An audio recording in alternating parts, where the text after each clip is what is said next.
Welcome to the Customer Success Playbook Podcast Postgame show, Kev, where we break down our latest episode, talk about our guests, the topics we covered, and give our insights on the discussion. So we had Greg Daines on. Greg talked about 23 churn reasons in 2023. And he broke those churns out into early churn, mid churn, and late churn.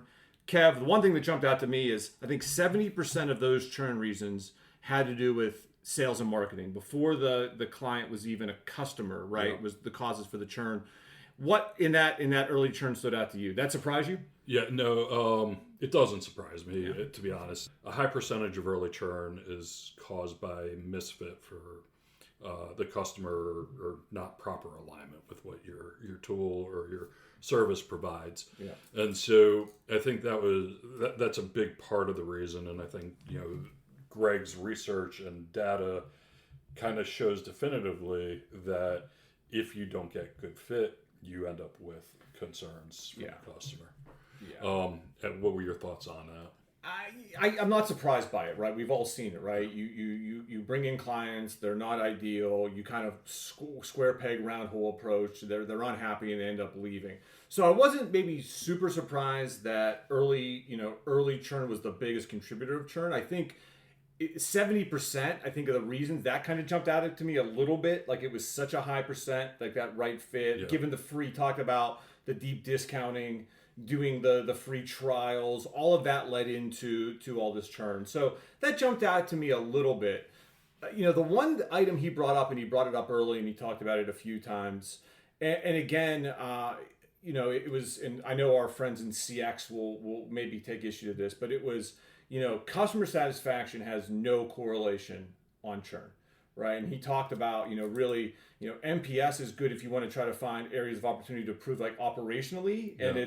But if you want to, there is no tie. He said about all the variables they've looked at in churn, NPS and customer sat is not one of them. So that, I get it. And he really did a good job of explaining that, but bit of a, I don't know if you call it controversial, but I know there may be a few different perspectives on that. Yeah, I mean, I definitely was a little surprised by that as well.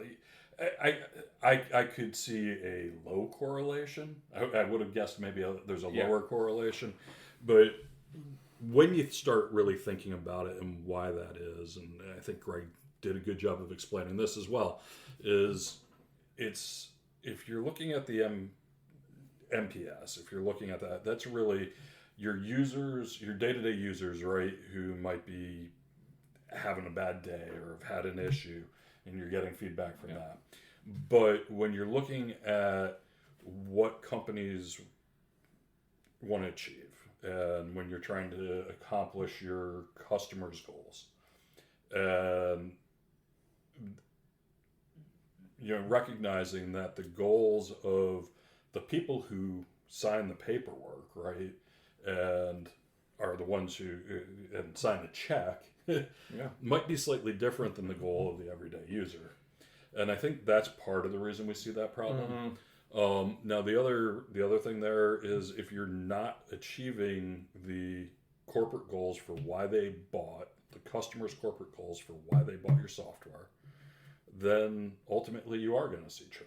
Yeah. And what's more, if you've achieved those goals and you haven't figured out where your software helps them go and achieve the next goal, then you may see churn there too. So it's, it does make sense, right? It's got very little to do with how happy they are with the service. And he told a great story. Remember that Apple story? I think it was Apple. We talked about him working with Apple, and they were super upset. And I think he actually said, like, why don't you leave? And he's like, because you get us results, right? And that was the key word for me, results. Get clients the results early. Keep getting them results. Let them know you've gotten them results, or that software has been able to achieve the results they wanted.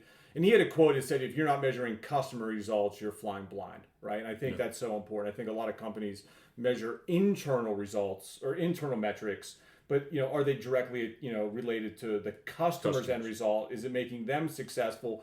And we had James Scott on. He mentioned the same thing, right? So a common theme here: you really need to be aligned with the customer in what makes them successful, not so much all the time what makes you successful. Yeah, and just since you referenced James, because right when you did it, I was having the same thought as you were leading into it. James's mention of the help me score, or tool, which was, I think, also, again, it's trying to help focus your organization around the concept of, this is what we're trying to do for the customer. How do we help the customer achieve what they're looking for?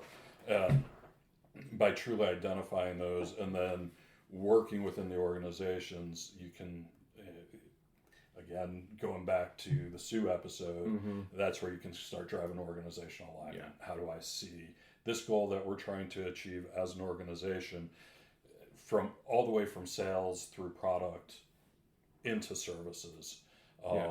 How do we help the customer achieve that goal? That's right. It's all that alignment around everyone focused on the end result for the customers, and everyone, the product, marketing, everyone needs to know what makes the customer successful, right? Yep. And it's when you say it, like, you're like, oh, of course, that's so easy. Why don't all companies do this? But we know it's not always that easy for sure. It takes a lot of work and a lot of analysis and a lot of alignment to get to that point. So I love the show. I thought that if you've not read the 23 churn reasons in 2023, Greg has an ebook online. Google it, find it. It's a super easy read. It's chock full of information. Check the notes in this video or podcast, and we'll have the link to it there. We'll have the link. It's definitely worth a read. I breezed through it. I've actually referenced it a few times.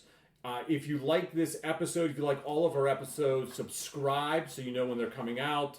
Like, comment, that helps us in our rankings. We want to get noticed. And reach out to us. Reach out to @Trebon on LinkedIn, @Kevin Metzger on LinkedIn. Let us know what you think of the shows. Let us know guests we should have on, topics to discuss, etc. Kev, anything else for this post-game show? Yeah, also probably close to the time we've got this published, you can come to customersuccessplaybook.ai and find us there as well. New website. I'm excited for that. Hey, look at that. All right. Well, awesome. Well, thanks, everyone. I really appreciate your time, and thanks for listening. Keep on playing.